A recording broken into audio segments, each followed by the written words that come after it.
नमस्कार गाईज, आजचा टॉपिक बघूनच तुम्हाला समजलं असेल की आजचा व्हिडिओ कशावर आहे.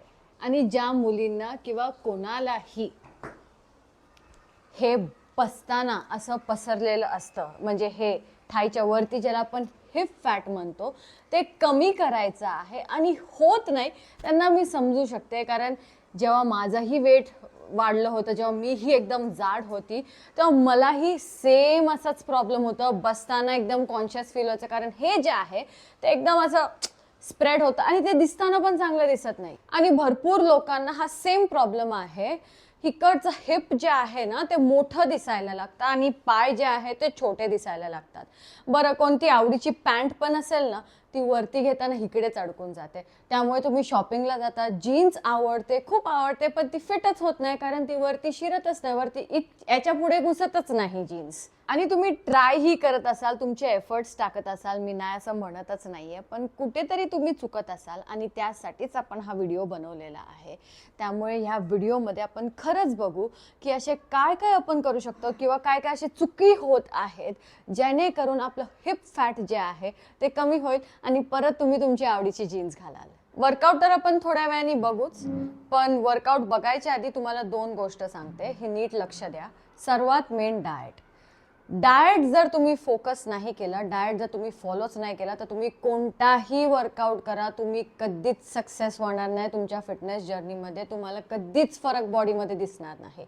जर समजा 2% ते 5% तुम्हाला फरक दिसला, कारण तुम्ही थोडं थोडं वर्कआउट करत आहात, ज्या दिवशी तुम्ही तो वर्कआउट सोडाल ना, हे गॅरंटी तुमचं वजन जे आहे ते परत वाढेल, परत तुम्ही पसरलेलं दिसाल, परत जाड दिसाल.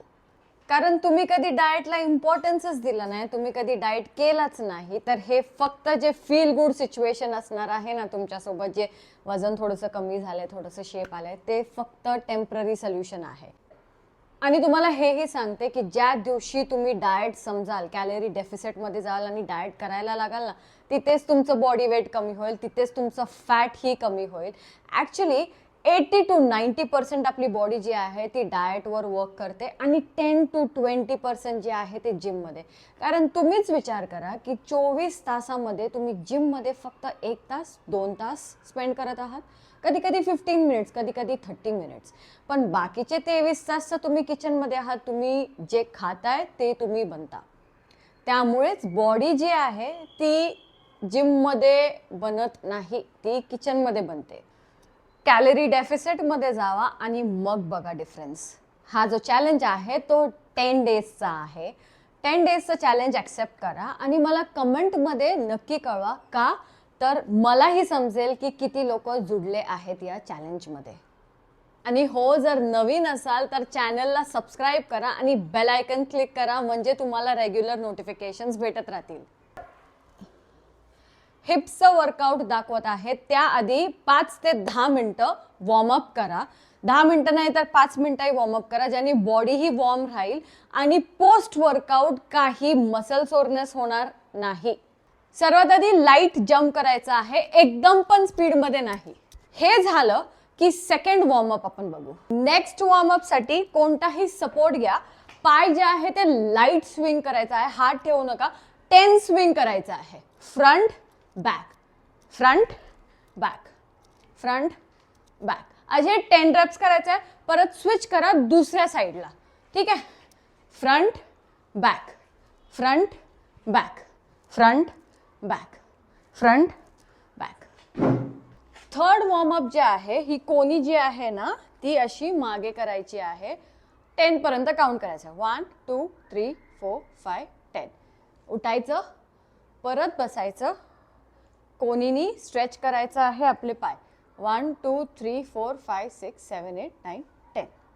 हे झालं वॉर्मअप, ठीक आहे. 3 एक्सरसाइज ही केले वॉर्मअपसाठी तरी वेल अँड गुड, सफिशियंट आहे. पण 5 मिनिट्स तरी वॉर्मअप करा, म्हणजे बॉडी वॉर्म होईल.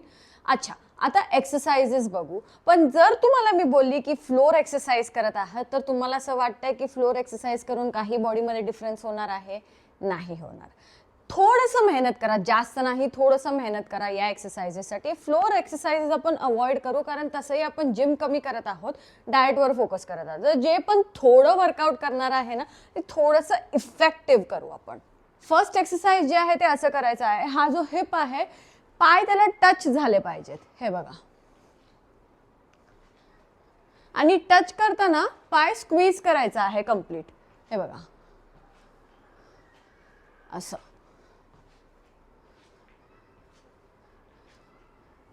या फर्स्ट वर्कआउटसाठी जर तुम्ही बिगनर असाल तर 10 रेप्स करू शकता. जर थोडंसं एक्सरसाइजची माहिती आहे तर तुम्ही 15 करू शकता. रेप्स तुम्ही कसंही करा, पण सेट्स जे आहे ते 4 सेट केले पाहिजे. गुड, असंच ठेवा.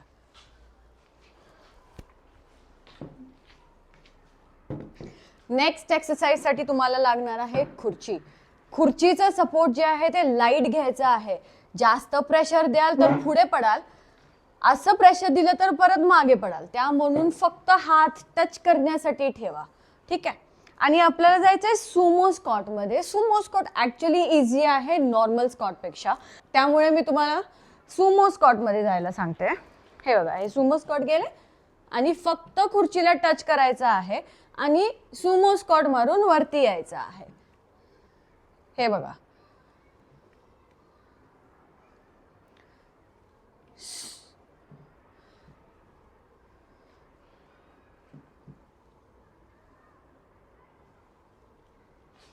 हे झालं आपलं सेकंड एक्सरसाइज. थर्ड एक्सरसाइजलाही चेअरचा सपोर्ट लागणार आहे. तर असं टच करायचं आहे फक्त हात.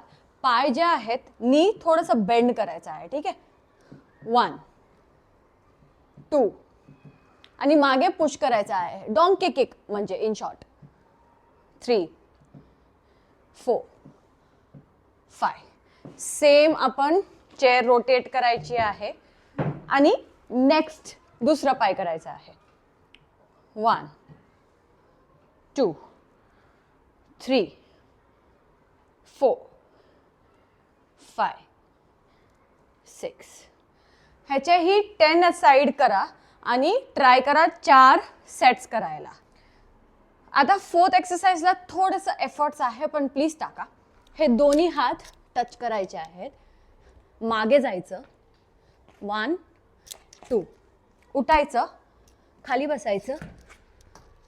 1 2 उठायचं. लास्ट एक्सरसाइजला या तर चेअर पकडा, बेड पकडा, सोफा पकडा, थोडंसं सपोर्ट लागणार आहे. पण लास्ट एक्सरसाइज 1 2 3 काउंट न करता आपण ऍक्च्युली जाऊ सेकंडनी. तर 10 सेकंड होल्ड करा, 20 सेकंड होल्ड करा, 30 सेकंड होल्ड करा. तर हे वॉल आहे, आपल्याला स्क्वॉट पोझिशन मध्ये असं बसायचं आहे, ठीक आहे. सेकंड्स फक्त 10 सेकंड, 20 सेकंड किंवा 30 सेकंड. परत उठायचं, परत सेकंड बसायचं आहे स्क्वॉट पोझिशन मध्ये. असं करून करून 10 रेप्स करा. फिफ्थ एक्सरसाइज जो आहे तो ट्राय करा 5 रेप्स करण्यासाठी आणि 5 to 10 रेप्स करा. आता हे वर्कआउट बघता बघता तुम्हाला तर हे समजलंच असेल की हे होम वर्कआउट आहे, त्यामुळे कोणीही करू शकतं इररिस्पेक्टिव्ह. हे सगळे एक्सरसाइजेस जेव्हा तुम्ही कराल ना तर तुम्हाला थोडंसं बॉडी फटीग होईल, थोडंसं सोरनेस होईल, पण ते ठीक आहे. 10 डेजचा हा चॅलेंज एक्सेप्ट करा. तुम्हाला स्वतःला समजेल की हे 10 डेज तर सोडून द्या, हे 10 मिनिटाचं पण वर्कआउट तुम्ही कराल ना तरी तुम्हाला डिफरन्स जाणवेल. डाएटवर लक्ष द्या, स्वतःवर लक्ष द्या. जर डाएट करायचंच नसेल ना तर तुम्ही हा चॅलेंज पण एक्सेप्ट करू नका आणि तुमच्या फिटनेस जर्नीलाही एक्सेप्ट करू नका. जर करायचंच असेल तर चांगलं करा आणि डाएट सोबत करा. पुढच्या व्हिडिओला पण नक्की या. तोपर्यंत धन्यवाद.